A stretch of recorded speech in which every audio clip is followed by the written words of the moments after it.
तो नमस्कार दोस्तों, बिना टाइम वेस्ट किए शुरू करते हैं आज की वीडियो।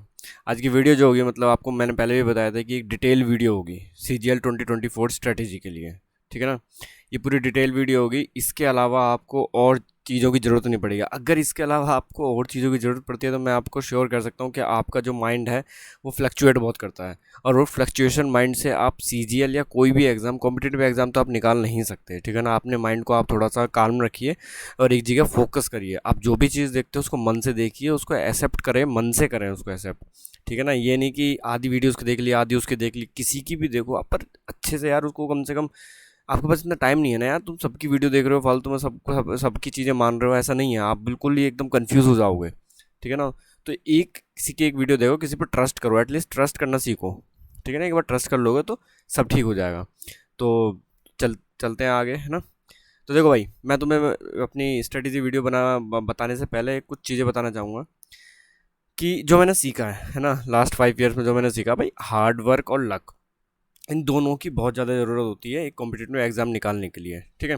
हार्ड वर्क जो मैटर करता है वो 90% और लक जो मैटर करता है वो 10%। बट दोनों के दोनों रिलेटिवली डिपेंड है एक दूसरे पर। कैसे डिपेंड है, मैं आज आपको एक अच्छे एग्जाम्पल के लिए जल्दी से समझा देता हूँ। ठीक है। देखो, हार्ड वर्क जो होता है वो एक राइट डायरेक्शन में और रॉन्ग डायरेक्शन में किया जा सकता है। दो डायरेक्शन में किया जा सकता है। जो राइट डायरेक्शन में करेगा वो भी 9 से 10 घंटे पढ़ रहा होगा, जो रॉन्ग डायरेक्शन में कर रहा होगा वो भी 9 से 10 घंटे पढ़ रहा होगा। एग्जॉस्ट ये भी होगा, एग्जॉस्ट ये भी एग्जॉस्ट होगा। ठीक है। फिर डिफरेंस क्या है यार, मतलब ये बंदे को, इस बंदे को भी ऐसे लगेगा यार, जब पेपर देके जाएगा ये राइट डायरेक्शन वाला बंदा और रॉन्ग डायरेक्शन वाला बंदा, दोनों को ऐसा लगेगा यार हम दोनों ने तो बहुत हार्ड वर्किंग करी है। ठीक है ना। फिर भी हमारा लक साथ नहीं दिया भाई। एक बात जान लो, एग्जाम्पल ले लेता हूँ मैं। ठीक है ना। रॉन्ग डायरेक्शन वाले की एग्जाम्पल लेता हूँ। इसने जो 9 से 10 घंटे ना, ये पूरा एग्जाम्पल ले रहा हूँ, ऐसा होता नहीं है बट एग्जाम्पल ले रहा हूँ मैं, कि रीजनिंग बढ़िया 9 से 10 घंटे। ठीक है ना। और राइट डायरेक्शन वाले बंदे ने सारे सब्जेक्ट को अच्छा इक्वली टाइम दिया है। ठीक है ना। At the end of the day reasoning जो पढ़ रहा है पूरे दिन वो भी एग्जॉस्ट होगा, जो सारे सब्जेक्ट पढ़ रहा है वो भी एक एग्जॉस्ट होगा। उसको दोनों को फील होगा यार हमने बहुत पढ़ाई करी है आज। ठीक है ना। और ये एग्जाम में बैठने जाएंगे तो तुम्हें पता है किसका सिलेक्शन होने वाला है, राइट डायरेक्शन वाले का सिलेक्शन ऑफकोर्स होगा। बट ये जो रॉन्ग डायरेक्शन वाला है ना भाई, रॉन्ग डायरेक्शन वाले को ये फील होगा यार मैंने तो हार्ड वर्किंग बहुत करी थी, मैं तो पूरा दिन लगा था यार, 9 से 10 घंटे पढ़ता था, फिर भी लग मेरे साथ नहीं दे रहा है, ऐसा क्यों, ऐसा क्यों, ऐसा क्यों। बस भी ये अपने आप से यही क्वेश्चन करने लग जाएगा।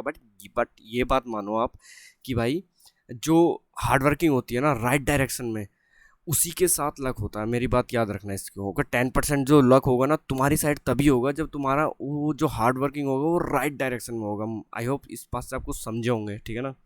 जो मैंने पिछली स्लाइड में बताया आपको, तो आपके साथ जो लक होगा वो तभी होगा जब आप एक राइट डायरेक्शन में हार्ड वर्क करोगे। हार्ड वर्क सब करते हैं। ठीक है ना। एक रिक्शा वाला भी हार्ड वर्क करता है, सब लोग हार्ड वर्क करते हैं, बट एक राइट डायरेक्शन में हार्ड वर्क, तभी आपका वो लक, 10% वाला लक आपके साइड होगा। तो मैं अभी स्ट्रेटेजी बताने से पहले ये और चीज़ बता दूं आपको कि आपको क्या करना है और क्या नहीं करना है, क्योंकि बहुत जरूरी, सब लोग ये फोकस करते हैं, टॉपर्स भी जो अपनी स्ट्रेटेजी बताते हैं वो इस पर बताते हैं, डूज, ये करो ये करो ये करो। बट जो इंसान फेलियर देख चुका होता है और भी मतलब अभी भी देख रहा होता है, तो वो ये ज़रूर बताता है भाई ये तो बिल्कुल मत करना। ये तो तुम चलो, तुम्हें अभी नहीं, ये 10 लोग बता देंगे, ये तुम्हें हर कोई नहीं बताता, बताते हैं बट हर कोई नहीं बताता।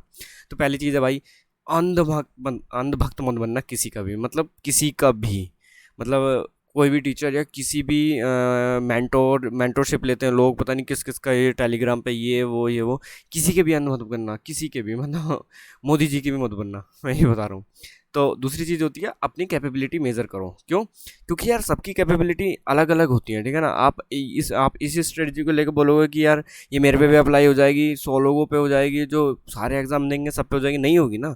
स्ट्रेटजी सब देखते हैं, बट मार्क्स कोई ज़्यादा लाता है कोई कम लाता है, तो सबकी कैपेबिलिटी अलग होती है। अपनी कैपेबिलिटी के अकॉर्डिंग आप उस पर्टिकुलर स्ट्रेटजी को मोल्ड कर सकते हो। एक राइट डायरेक्शन हम दे सकते हैं, उसके बाद आप उसको मोल्ड कर सकते हो अपनी कैपेबिलिटी के हिसाब से। ठीक है ना।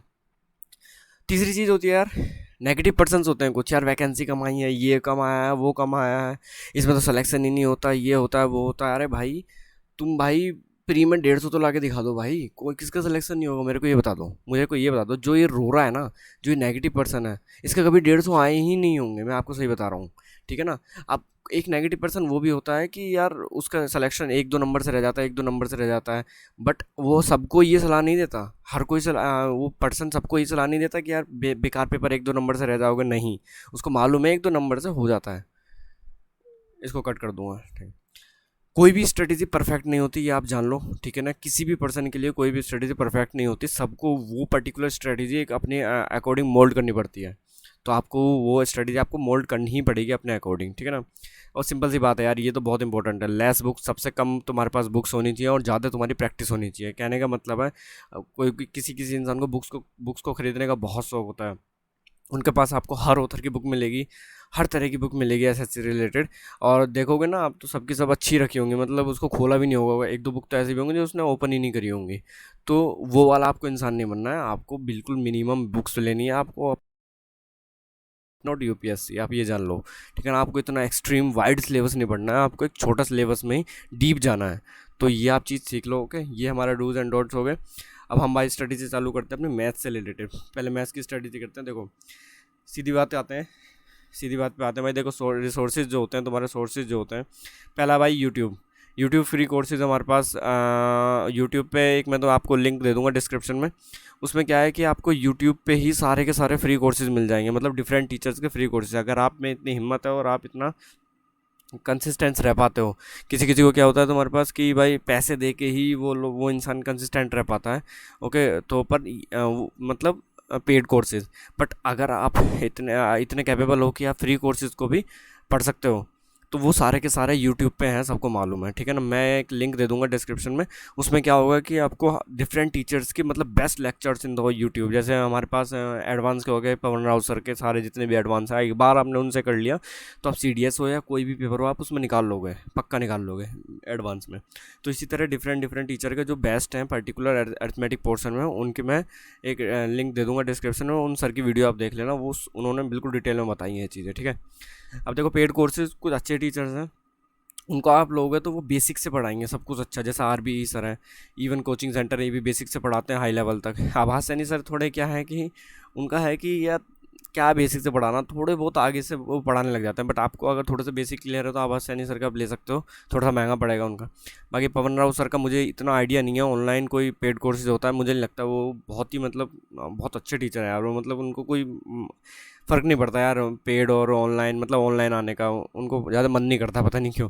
शायद इनका ऑफलाइन ही है, मुझे को ये लग रहा है, ठीक है ना। पर वो एडवांस के लिए बेस्ट है, पर इनका ऑनलाइन लेक्चर सारे पढ़े हैं एडवांस के। अगर आप एक बार यहाँ से कर लेते हो, अगर आप बिल्कुल ही एकदम डिटेल में जाना चाहते हो, तो एक बार यहाँ से कर लो, कहानी ख़त्म हो जाएगी एडवांस की, कहीं से कुछ पढ़ने की ज़रूरत नहीं है फिर। अब बात करते हैं हम क्लास नोट्स, ओके। देखो तीसरा जो सोर्स होता है ना, कुछ कुछ बच्चे होते हैं जो थोड़े से बहुत अच्छे होते हैं पढ़ने में, टेंथ में भी अच्छे मार्क्स आए होते हैं उनके, 11 ट्वेल्थ में भी ठीक आए होते हैं। तो वो क्या करते हैं भाई, वो अपने एक पर्टिकुलर टीचर का क्लास नोट्स लेते हैं और उन्हीं टीचर की पीवाई की बुक लेते हैं। ये बहुत इंपॉर्टेंट है, याद रखना आप, ठीक है ना। अगर आप गगन राव बोल रहा हूँ, सॉरी गगन प्रताप सर का तुम क्लास नोट्स लेते हो तो उन्हीं की तुम एक पीवाई की बुक आती है, ठीक है ना, वही बुक लेना। क्यों? क्योंकि जो क्लास नोट्स में सॉल्यूशन प्रोवाइड होते हैं ना, वो पीवाई क्यू में जो बैक साइड में सॉल्यूशन होते हैं वो मैच करते हैं। तो आपको ये नहीं है कि आप क्लास नोट्स किसी और के पढ़ रहे हो, पीवाई क्यू कर रहे हो, तो तुम उन इन क्लास नोट्स के पढ़े हुए सॉल्यूशन कर रहे हो, पीछे कुछ और सॉल्यूशन दे रखा है, तो बहुत ही ज़्यादा दिक्कत हो जाएगी। अगर आप राकेश यादव सर के क्लास नोट्स यूज़ कर रहे हो तो उन्हीं की पीवाई की बुक आती है, शायद 7500 बोलते हैं उसे, क्या बोलते हैं, ठीक है ना, वो बुक आती है। सेम उधर के होने चाहिए, कहने का मतलब मेरा यही है। अब आते हैं थोड़ी प्रैक्टिस के ऊपर आ जाते हैं। देखो कोई भी आप पीवाई की बुक तो आपको फॉलो करनी ही करनी है, ठीक है ना। बिल्कुल इसके बिना तो काम नहीं चलेगा। चाहे आप किरण कर सकते हो, एक किरण की बुक आती है, ठीक है ना। एक आती है तुम्हारे पिनैकल की बुक आती है, किसकी आती है, पिनैकल की आती है बुक। तो आप इन दोनों को फॉलो कर सकते हो।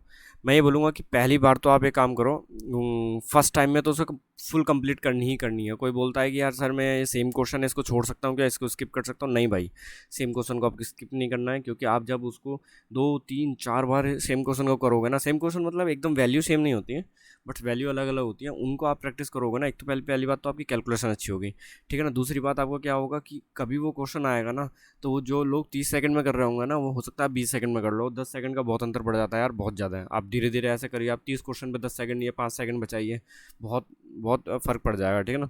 और तो मार्क कर लो उनको जिस पे आपने डिफ़िकल्टी फेस करी है, उन क्वेश्चन पे मार्क कर लो, ठीक है ना। तो अगली बार करोगे ना, मैंने बोला ना 2 टाइम्स तो मिनिमम करना है आपको। तो अगली बार जो करोगे कंप्लीट करोगे उस पूरी बुक को, बट इस बार सिर्फ मार्क्ड तुम्हारे पास ये फेस डिफिकल्टी करे ना तुमने, उन क्वेश्चन को मार्क कर लेना, उन्हीं को करना है आपको सेकंड टाइम में, समझ में आ गया।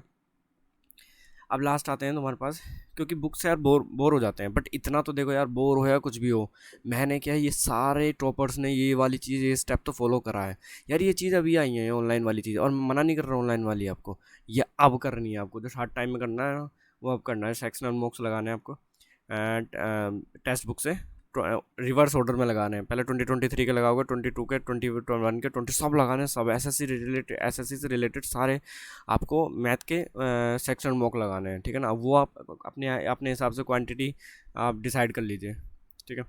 अब देखो भाई, एक एरा नोटबुक आपको बनानी है, याद रखना एरा नोटबुक बहुत इंपॉर्टेंट है। आप जब सेक्शनल मॉक लगाओगे तो उसमें आपको कभी कभी क्या होगा कि जो आपका सॉल्यूशन है ना, और जो टेक्स्ट बुक का सॉल्यूशन है, वैसे देखा जाए तो टेक्स्ट बुक का सॉल्यूशन बहुत बेसिक होते हैं, बट कुछ कुछ टेक्स्ट बुक के सॉल्यूशन शॉर्टकट्स होते हैं। अगर वो आपको लग रहा है ना यूनिक, तुम्हारे आप मतलब तुम्हारे जो तुमने शॉर्टकट लिख रखा है उससे अच्छा शॉर्टकट लग रहा है आपको, तो उसको एरर नोटबुक में नोट कर लो। बहुत इंपॉर्टेंट है यार ये, बहुत मतलब एग्जाम के लास्ट टाइम पे तो बहुत काम आती है ये, ठीक है। अब बात करते हैं हम, note down the unique methods during and attempting the sectional mock. Same वही मैंने अभी ऊपर बताया, बिल्कुल सेम टू सेम यही है, ठीक है ना। और अब जो आपको क्वेश्चन हार्ड लगे, आप ये काम कर सकते हो कि उसे टेलीग्राम ग्रुप्स पे, लाइक क्यू मैथ्स का एक ग्रुप है, बहुत सारे इसमें स्टूडेंट्स हैं, लगभग 25 के स्टूडेंट्स हैं इसमें। तो आप वहाँ पे आप लिख दो कि भाई शॉर्टेस्ट अप्रोच बताओ, कोई ना कोई पक्का आपको बताएगा शॉर्टेस्ट अप्रोच। और कभी कभी तो ऐसा होता है कि उस क्वेश्चन के 3 से 4 सॉल्यूशन आ जाते हैं, सबके सब शॉर्टकट होते हैं, तो आपको उसमें से बेस्ट सॉल्यूशन चूज़ करना है और उसको अपनी एरर नोटबुक में नोट करना है। समझ में आया ये बात, 3 स्टेप समझ में आपको ये?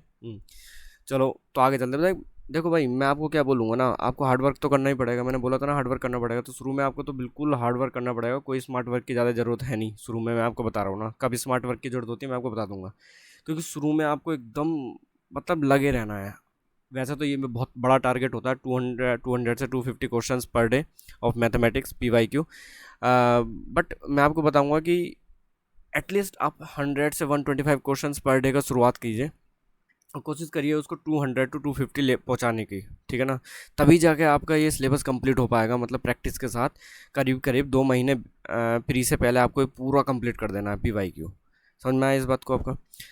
अब चलते हैं भाई। देखो मैं ये बोलूँगा, बहुत लोग क्या होते हैं आजकल, क्या हो रहा है, पेशेंस लेवल बिल्कुल ज़ीरो हो चुका है बच्चों का। जो न्यू बच्चे आ रहे हैं, न्यू एस्पिरेंट्स आ रहे हैं, वो भागते हैं जल्दी से फुल मॉक, यार हमें तो फुल मॉक में बहुत मज़ा आएगा, वही लगाएंगे हम वही लगाएंगे। भाई मत लगाओ प्लीज़, भाई प्लीज़ मत लगाओ, बिकॉज ये आपको फ्रस्ट्रेट कर देगा और कुछ नहीं करेगा, एकदम फ्रस्ट्रेट कर देगा, क्योंकि उसमें लो मार्क्स आएंगे तुम्हारे। क्योंकि मैथ्स में तुम्हें लग रहा होगा यार मैंने ये कंप्लीट कर लिया, कुछ नहीं होता भाई। ये कंप्लीट के चैप्टर कोर्स कंप्लीट करने से कुछ नहीं होता, जब तक आपने उसकी रिगरेसली प्रैक्टिस ना की हो, ठीक है ना। 1-2 बार आपको PYQ लगाने में बहुत मज़ा आएगा, आपको फुल मार्क्स लगाने में। इस तरह मार्क्स लगाओगे तो आप फ्रस्ट्रेट होगे, और मैं बता रहा हूँ ना, आपका एग्ज़ाम से 1 महीने पहले भी आपके इसी तरह मार्क्स आ रहे होंगे पक्का।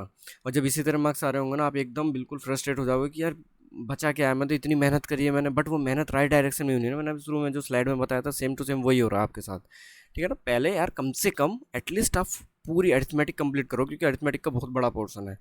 बाकी उसके बाद आप सेक्शन मॉक दे सकते हो, ठीक है ना। सेक्शन मॉक्स देना बहुत इंपॉर्टेंट है, सेक्शन मॉक दे दोगे एक बार तो उससे बात बन जाएगी। उसके बाद आता है तुम्हारा सब कुछ यार, everything is about practice, and practice gives pain. ये बिल्कुल सही बात है भाई। जब हम प्रैक्टिस करते थे ना, मैं भी प्रैक्टिस करता था यार, तो वो इतनी मोटी बुक होती थी ना यार, उसको देख देख के डर लगता था, मतलब ऐसा अजीब सा लगता था फील। बट यार बिना उसके, without pain you can't gain, simple सी बात है ये, इस बात को आप जान लो, ठीक है। तो यार आई होप आपको ये चीज़ें समझ में आई होंगी, ठीक है ना। अब मैं आपको थोड़ा सा कैलकुलेशन के बारे में बता देता हूँ, क्योंकि इस बार जो बात हो रही है ना, देखो अभी जो मेंस का पेपर आया ना, सब कैलकुलेशन में बेस्ड था। लोग उसे टफ बोल रहे थे, पर ऐसा कुछ नहीं है, ठीक है ना। सबका सब कैलकुलेशन में बेस्ड था, तो कैलकुलेशन के लिए अपने मिनिमम क्या करना है अभी, ठीक है ना। क्यूब्स तो यार तुम हर रोज़ करो रिवाइज, इन तीनों चीज़ों को रोज़ रिवाइज करना है आपको। क्यूब्स 25 तक, स्क्वायर 50 तक, टेबल 25 तक, और हर रोज़ करीब 15 मिनट का, 15 मिनट रैंडम आपको मल्टीप्लिकेशन करनी है, एडिशन करनी है, ठीक है ना। रैंडम कुछ भी, 5 से 6 मल्टीप्लिकेशन लिख दो, 5 से 6 एडिशन लिख दो, ठीक है। तो बढ़िया हो जाएगा, इससे कोई प्रॉब्लम नहीं है। क्योंकि बाकी जो है ना, बाकी जो चीज़ें हैं वो आपकी किससे होंगी पता है, प्रैक्टिस ऑफ मैथ्स PYQ जो प्रैक्टिस करोगे ना, उससे आपकी सही हो जाएंगी। जैसे आप सेक्शन मॉक लगाओगे ना, सेक्शन मॉक इसीलिए है यार, वो खाली इसलिए नहीं है कि आपको PYQ रटने हैं, नहीं, सेक्शन मॉक्स लिए हैं क्योंकि उसमें 20 मिनट में यार, 20 मिनट में आपको करीब 25 क्वेश्चन करने होते हैं। 25 क्वेश्चन 20 मिनट में करने होते हैं, तो वहाँ यार आपकी कैलकुलेशन आप ऑटोमेटिक होती है। पहले नहीं था हमारे पास, पहले ये सेक्शन मॉक नहीं थे, तो हमें पूरा ये अच्छे से करना पड़ता था, मतलब 30 मिनट हमें डेली रैंडम मल्टीप्लिकेशन एडिशन करना पड़ता था ये सब। बट अभी सेक्शन मॉक आ गए ना, तो आपकी अच्छा इंप्रूव हो जाएगा इसमें कैलकुलेशन में, ठीक है। देखो मेरी बात अभी अभी तुम लोग ध्यान से सुन लो कि भाई ये बिल्कुल स्लो प्रोसेस है, याद रखना बहुत स्लो प्रोसेस है। आपको इसे ट्रस्ट करना पड़ेगा और पेशेंस रखना पड़ेगा आपको, और जहाँ पेशेंस आपका लॉस्ट हुआ वहीं पे आपका अटैम्प्ट भी लॉस्ट हो जाएगा, ये बात लिख के ले लो आज, ठीक है ना।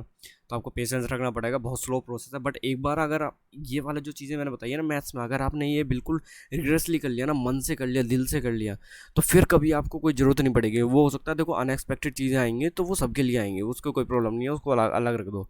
बट आप एकदम बहुत आगे पहुंच जाओगे, मतलब बहुत लोगों को पीछे छोड़ चुके होंगे आप, इतना आप कर लोगे अच्छी तरह तो, ठीक है। अब हम थोड़ा रीजनिंग पे आ जाते हैं। देखो रीजनिंग की मैं आपको सही से बताऊँ तो कोई स्ट्रेटेजी नहीं होती यार रीजनिंग की। मैं आपको जिस तरह प्री में आ रहा है उसके लिए तो कोई स्ट्रेटेजी नहीं है, क्योंकि मैं अभी प्री का ही बताऊंगा आपको। जो मेंस की रीजनिंग है ना वो मैं आपको बाद में बताऊंगा, क्योंकि उसमें ऐसा कुछ है नहीं। बट यस मेंस के लिए इतना टाइम है कि आप उस मेंस की रीजनिंग को कंप्लीट कर लोगे। तो मेंस की अभी चिंता मत करो यार तुम, पहले तुम प्री निकालो, क्योंकि तुम्हें पता है प्री में कितना खतरनाक कंपटीशन आ रखा है। अभी प्री को इतना आसान नहीं ले सकते। कितने तो ऐसे टॉपर्स हैं जो यार वो प्री क्लियर नहीं कर पाए 2023 का, ठीक है। तो अभी क्या करना है आपको, कुछ नहीं करना रीजनिंग में, पिनाकल प्रैक्टिस करनी है। और पिनाकल में जो भी चैप्टर आपको हार्ड लगता है ना, पिनाकल या किरण पीवाई की कोई भी ले लो आप, जो भी चैप्टर हार्ड लगता है उसको यूट्यूब, ओके, यूट्यूब पे जाओ और यूट्यूब पे उसके चैप्टर पढ़ लो। जैसे कैलेंडर, आपको अगर कैलेंडर का क्वेश्चन है उसमें कैलेंडर आपको हार्ड लगता है तो एक बार कैलेंडर पढ़ लो, उसका कॉन्सेप्ट कर लो, 20 मिनट में कॉन्सेप्ट खत्म। एक बार उसको नोट्स बना लो, उसके बाद रिवाइज करते रहो बस उस कॉन्सेप्ट को। तो बस एक दो तीन टॉपिक आपको मिलेंगे, जैसे नंबर सीरीज वगैरह। नंबर सीरीज वहीं से PYQ से करना है, ये भी तुम्हें कहीं से यूट्यूब से प्रैक्टिस करने की जरूरत नहीं है। तो सारा पिनैकल में है, इसमें कोई स्ट्रेटेजी नहीं है फालतू की, मैं क्यों टाइम वेस्ट करूँ आपका, ना सही बात है। तो आगे चलते हैं भाई। देखो इंग्लिश, पहली बात तो यार देखो इंग्लिश में जो डिफ़िकल्ट होता है ना वो होता है तुम्हारे पास हिंदी मीडियम वाले स्टूडेंट्स के लिए बहुत थोड़ा सा डिफ़िकल्ट माना जाता है इसका, ठीक है। तो आपको क्या करना है, 3 तरीके होते हैं देखो भाई, 3 4 तरीके हैं इसको करने के। पहला तो होता है सेल्फ लर्निंग। कभी कभी क्या होता है देखो, सेल्फ लर्निंग वैसे हिंदी मीडियम वाले स्टूडेंट के लिए थोड़ा टफ पड़ जाता है, बट अगर आप कर सकते हो ना तो ये बेस्ट है। आप अगर आपके पास पैसे कम है या कुछ ऐसी प्रॉब्लम है, फाइनेंशियल इशू है, तो आप तरुण ग्रोवर सर के 37 वीडियोस पढ़िए ऑनलाइन यूट्यूब पे, या अमीन वशिष्ठ सर की 33 वीडियोस पढ़िए। आप उनको डीपली देख लो, मतलब अच्छे से कंसंट्रेट करके देख लो और उनके नोट्स बना लो, ठीक है। ये आप करोगे हिंदी मीडियम स्टूडेंट्स वाले। बाकी ऑनलाइन कोर्स आप लेना चाहो तो ले लो। कोई कोई क्या होता है कि बोर हो जाता है ना, तो पैसे दे के इंसान अच्छे से पढ़ लेता है, तो आप पैसे दे दो। और रानी मैम के लेक्चर्स हैं, और भी लेक्चर्स हैं, है ना। अमन वशिष्ठ सर का भी ऑनलाइन कोर्सेज आते हैं, तो उनको पढ़ लो। आप बेसिक से पढ़ाते हैं वो, एकदम बढ़िया बढ़िया पढ़ा देते हैं, कोई प्रॉब्लम नहीं है उसमें। बाकी फिर तुम्हें देखो किरण तो पढ़नी पड़ेगी, ठीक है। बुक के बिना यार क्या तुम कैसे इतने बड़े सिलेबस को कंप्लीट कर सकते हो। मैं क्यों इंग्लिश पे इतना फोकस कर रहा हूँ पता है, क्योंकि इंग्लिश का बहुत बड़ा पोर्शन हो गया, मैथ से भी ज़्यादा बड़ा पोर्शन है। तो अगर आप इसको डीपली नहीं पढ़ोगे, सोचोगे मैं ऑनलाइन कोर्स करके अपने नोट्स बना के कर दूँ, नहीं। नोट्स चाहे कोई भी टीचर बनाए, कुछ ना कुछ स्किप हो ही जाता है। तो वो चीज़ कहाँ से कंप्लीट होगी, किरण से। किरण की बुक है क्या वो, सॉरी किरण की बुक नहीं है भाई, याद रखना, सॉरी सॉरी सॉरी सॉरी, किरण की नहीं है, वो है पैरामाउंट, ठीक है ना। पैरामाउंट, पैरामाउंट की है बुक, ओके। तो उस पैरामाउंट की बुक से आप इसको कर सकते हो, ओके। पहली बार तो हम नॉर्मली रीडिंग करोगे उस बुक को, मगअप करने की कोशिश मत करना पहली बार में ही। उसके बाद जब सेकंड टाइम आओगे तो उसमें हाईलाइटिंग करना तुम, इंपॉर्टेंट रूल्स और चीज़ें जो तुम्हारे नोट्स में है ना, उस नोट्स के अलावा जो उसमें इंपॉर्टेंट चीज़ें उनको उनको हाईलाइट करना। और जब थर्ड टाइम में आओगे ना, उसको मगअप करना शुरू कर देना, जो जो चीज़ें तुमने हाईलाइट करी हैं, ठीक है। अब आते हैं तुम्हारे पास चैप्टर वाइज आपको पिनाकल और किरण। इसमें क्या है कि आपको तो पूरा ही पढ़ना पड़ेगा। अगर कोई हिंदी मीडियम स्टूडेंट है तो आपको तो इसमें पिनाकल और किरण में पूरा ही पढ़ना पड़ेगा। आपको इसमें कॉम्प्रिहेंसिव पार्ट भी करना पड़ेगा PYQ का, क्योंकि उससे क्या होता है, रीडिंग डेवलप होती है तुम्हारी। एटलीस्ट तुम्हें इतना तो पता चल जाएगा कि यार मतलब PYQ में पूछते क्या हैं ये लोग कॉम्प्रिहेंसिव में। तो एक बार आप उसको आपको कॉम्प्रिहेंसिव भी पढ़ना पड़ेगा। देखो वो कैप सबसे इंपॉर्टेंट पार्ट है। आपको लगेगा कि वो कैप तो बहुत कम आती है आजकल, बट नहीं, वो कैप हर जगह यूज़ होती है। फिल इन द ब्लैंक से लेके क्लोज टेस्ट से लेके जितना भी कॉम्प्रिहेंसिव पार्ट है उसमें भी वो कैब यूज़ होती है तुम्हारी, ठीक है ना। कभी कभी तो होता है कि वो कैब रिलेटेड ही सिनोनिम एंटोनिम पूरा का पूरा कॉम्प्रिहेंसिव पार्ट आ जाता है। तो उसके लिए हिंदी मीडियम के लिए बोलूँगा कि मैं, अगर आपको ज़्यादा प्रॉब्लम है तो आप नियॉन वो कैब आती है, निमोनिक्स के साथ पढ़ाते हैं। वो पढ़ाते हैं क्या, उनकी बुक है सॉरी, तो उन बुक को आप ले सकते हो। उससे आप धीरे धीरे अपने हिसाब से, अपने कैपेबिलिटी के अकॉर्डिंग आप रोज़ डेली पढ़ना है आपको ये, उसको कंप्लीट कर सकते हो। या फिर ब्लैक बुक आप डायरेक्ट पढ़ना चाहो, ब्लैक बुक पढ़ सकते हो, कोई प्रॉब्लम नहीं है। उसमें भी एक पर्टिकुलर हिंदी एक्सप्लेनेशन होता है, पर उसमें निमोनिक्स नहीं है, बस ये है, ठीक है। न्यूज़पेपर, यार देखो न्यूज़पेपर तो तुम्हारे लिए बहुत बहुत बहुत ज़्यादा ज़रूरी है, क्योंकि अभी अभी तुम्हारे पास टाइम है। अभी तुम्हें ये चीज़ें बोरिंग लगेगी, बट मैं आपको बता रहा हूँ ना, जब तक मेंस आएगा ना, आप मेंस में रिग्रेट करोगे यार मैं न्यूज़पेपर क्यों नहीं पढ़ा मैंने। न्यूज़पेपर, ठीक है ना, तो कम से कम आप 30 मिनट तो न्यूज़पेपर रीड करो, कुछ भी पढ़ो उसमें न्यूज़पेपर में, ऐसा कोई प्रॉब्लम नहीं है, रीडिंग इज़ रीडिंग, कुछ भी पढ़ो, हमें यूपीएससी की तरह नहीं पढ़ना है, कुछ भी पढ़ो उसमें जो तुम्हें न्यूज़ इंटरेस्टिंग लगे।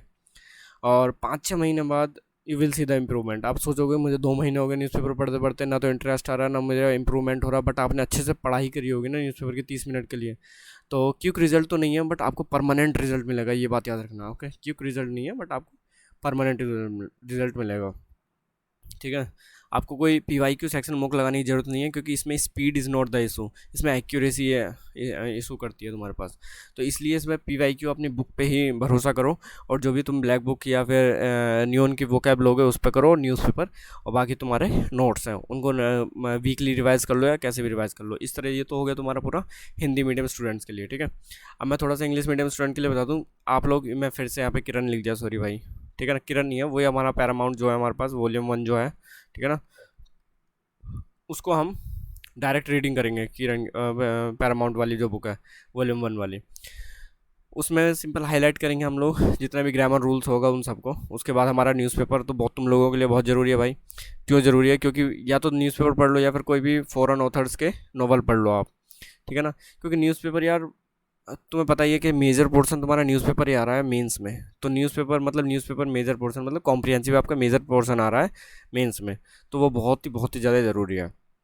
ब्लैक बुक आप डायरेक्ट ब्लैक बुक से पढ़ोगे तो मेरे लिए ब्लैक बुक से पढ़ोगे तो बेटर है, क्योंकि उसमें वोकैब बहुत अच्छा दे रखा है, और मतलब से डायरेक्ट दे रखी है, तो आप लोग तो शायद समझ जाओगे इस चीज़ को। तो ब्लैक बुक से आप पढ़ लीजिए।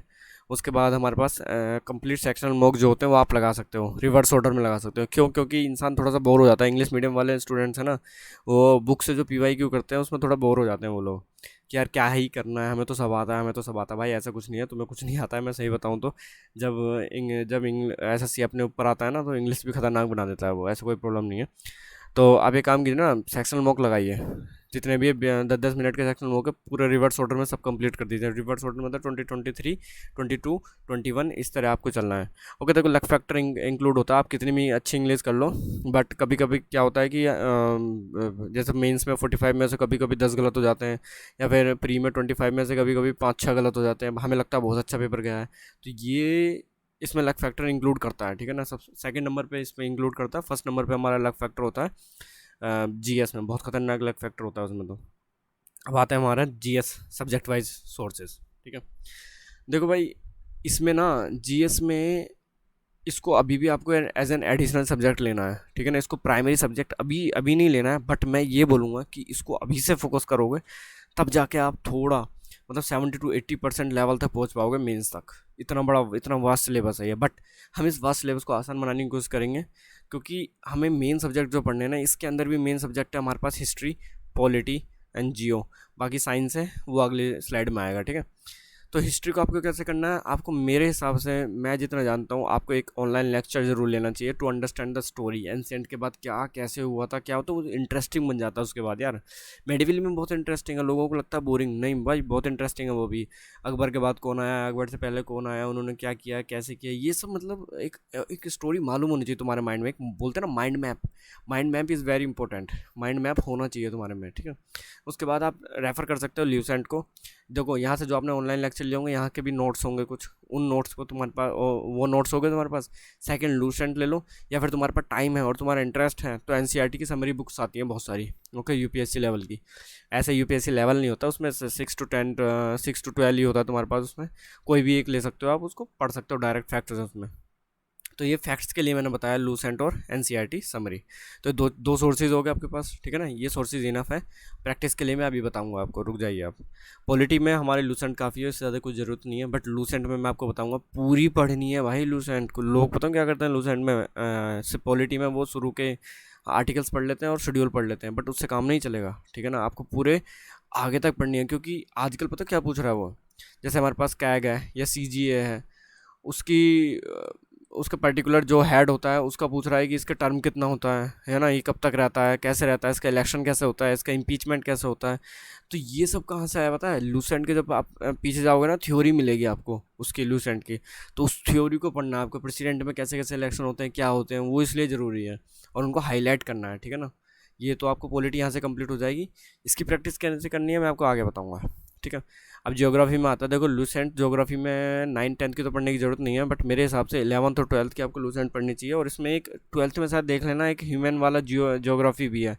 ह्यूमन ज्योग्राफी बोलते हैं, क्या बोलते हैं उसको मुझे पता नहीं है, पर वो आपको नहीं पढ़नी है। 11th की तो फुल पढ़नी है, बट 12th में आपको एक एक नॉर्मल ज्योग्राफी है, जिसे हम बोलते हैं शायद इंडियन ज्योग्राफी, या फिर ऐसी कुछ बोलते हैं, वो पढ़नी है आपको। मतलब दो ही बुक है, कहने का मतलब है ना इसमें। वैसे तो इसमें एक दो और बुक हैं, दो तीन और बुक है इसमें, बट आपको एक ही बुक पढ़नी है इसमें, जो शायद हमारे पास इंडियन ज्योग्राफी जिसे बोलते हैं। ठीक है, इसमें इतना ही करना काफ़ी है। तो लूसेंट पढ़ लो, लूसेंट में भी फिर पूरा पढ़ना पड़ेगा उसमें, पीछे पीछे तक पूरा। पर आपको इसमें अच्छा करना है ना, तो 11-12 आपको कर सकते हो। पर देखो मैंने जो ये एनसीईआरटी बता रहा हूँ ना, ये प्री के लिए तो नहीं है, प्री के देखो इतना नहीं कर सकते, बट आपके पास आपको लग रहा है ना कि मैं टाइम निकाल पा रहा हूँ, आपको इंटरेस्ट है जीएस पढ़ने में, तो मेरे हिसाब से पढ़ लीजिए। क्योंकि मेंस के लिए इतना टाइम नहीं मिलेगा आपको कि आप लूसेंट एनसीईआरटी पढ़ो। तो अपने अकॉर्डिंग इसको करिए। मैंने आपको दो दो सोर्सेज बताए सब में, ठीक है, दोनों ही बेस्ट है।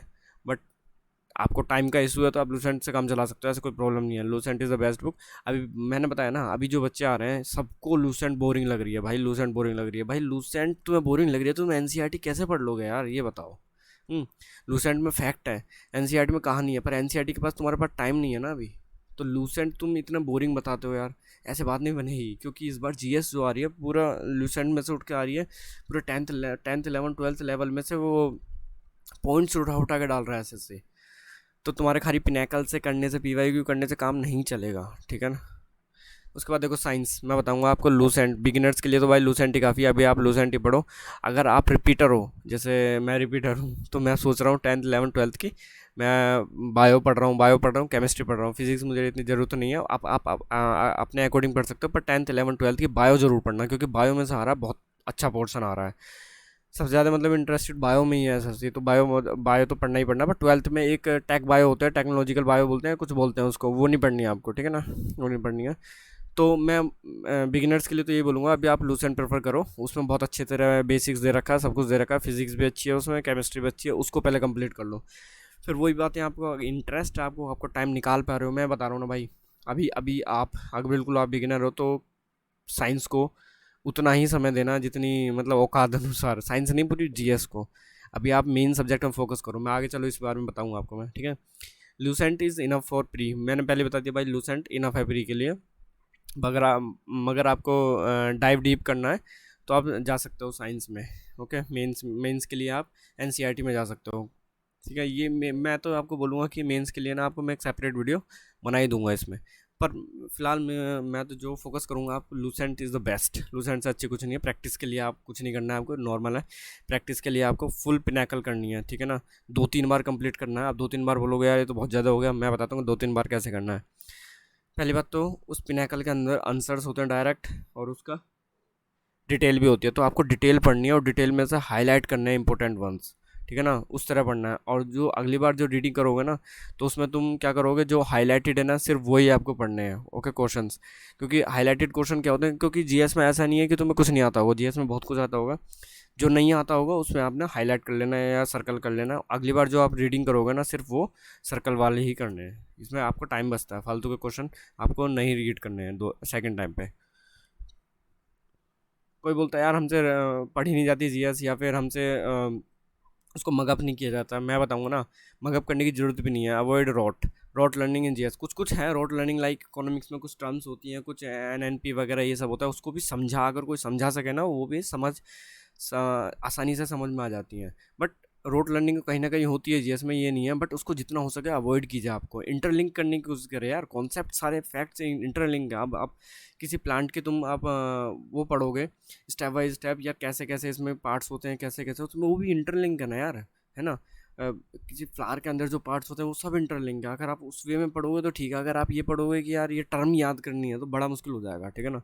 इस तरह नहीं करना है आपको। जीएस को अच्छे करने के लिए देखो, रिवीजन करने में, मैंने पहले बोला था ना, सोर्सेज चाहे आपके एक या दो हों, पहले जब तक आपने इनको 3 से 4 बार रिवीजन नहीं कर लिया हो, आप अगले तीसरे सोर्सेज पे नहीं जाओगे, ये बात याद रखना। तीसरे सोर्सेज पे बिल्कुल नहीं जाओगे। तो पहले सोर्सेज कम करिए अपने, एक और दो, उसको 3 से 4 बार अगर आपको रिवाइज है तो आपको परमिशन है थर्ड सोर्सेज पे जाने के लिए। बट ऐसे आप डायरेक्ट नहीं जा सकते। यही एक तरीका है जिससे आप रिमेंबर कर सकते हो, मतलब जीएस को याद कर सकते हो अच्छी तरह, ठीक है ना।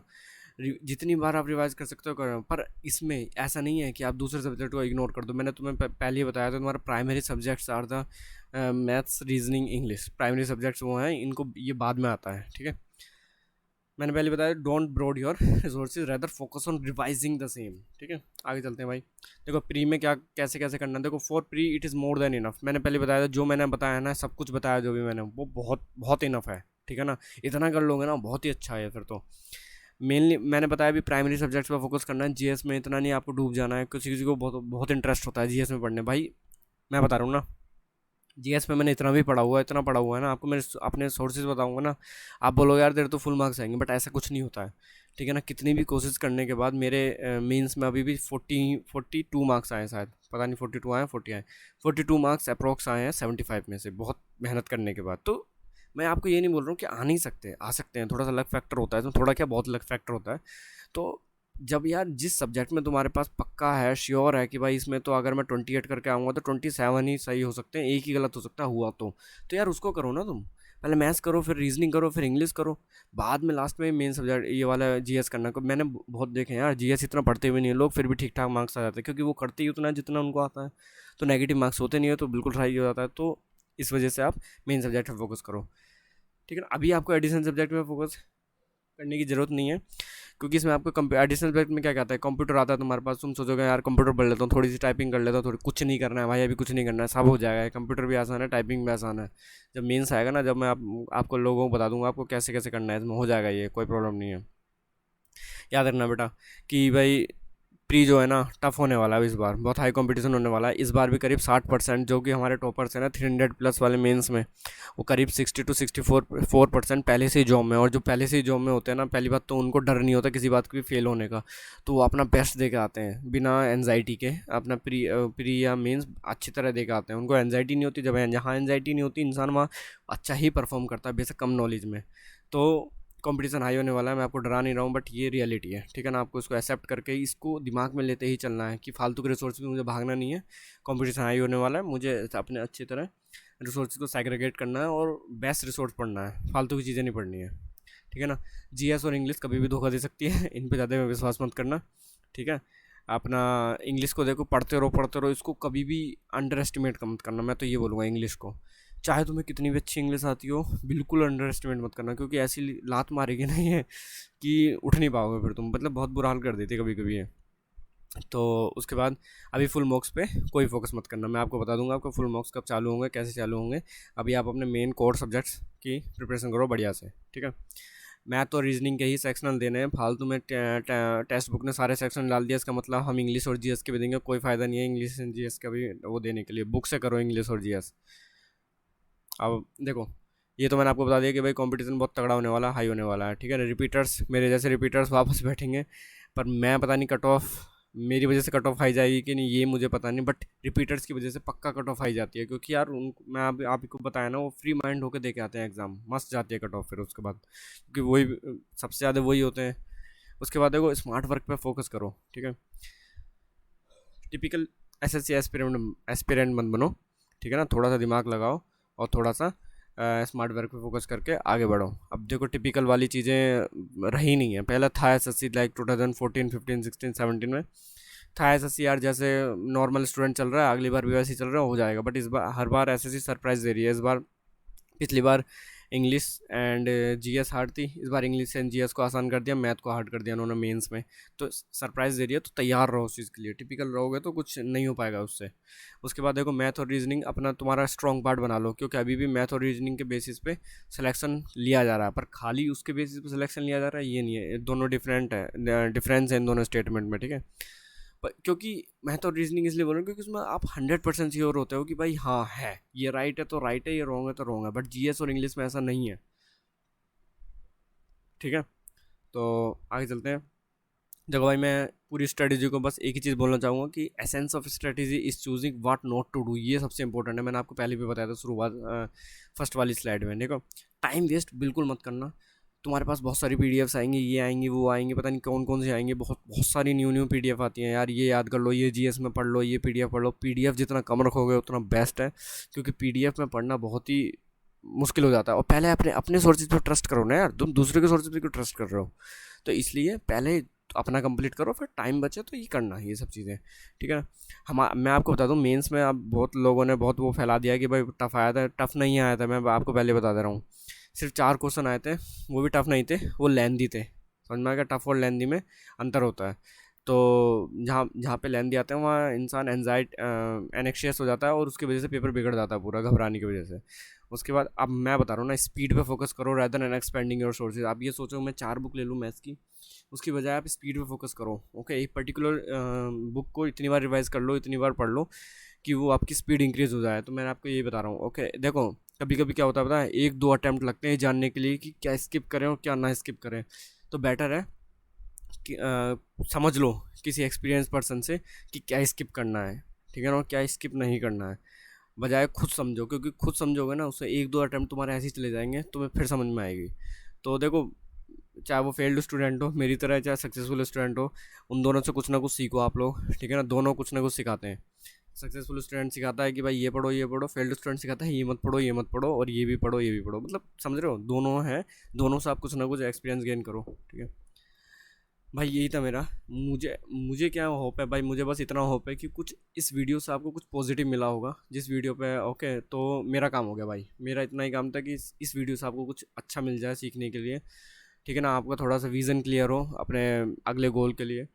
तो इसलिए मैं यहाँ पर हूँ बस, आप लोगों को विज़न क्लियर करने के लिए। और भी कुछ प्रॉब्लम्स हैं, जैसा भी आपको है, आप क्वेरी पूछना चाहते हो, आप मेरे टेलीग्राम चैनल पे आप अपना क्वेरी लिख सकते हो, या फिर आप कमेंट कर सकते हो अपनी क्वेरी को इस वीडियो के नीचे, ठीक है ना।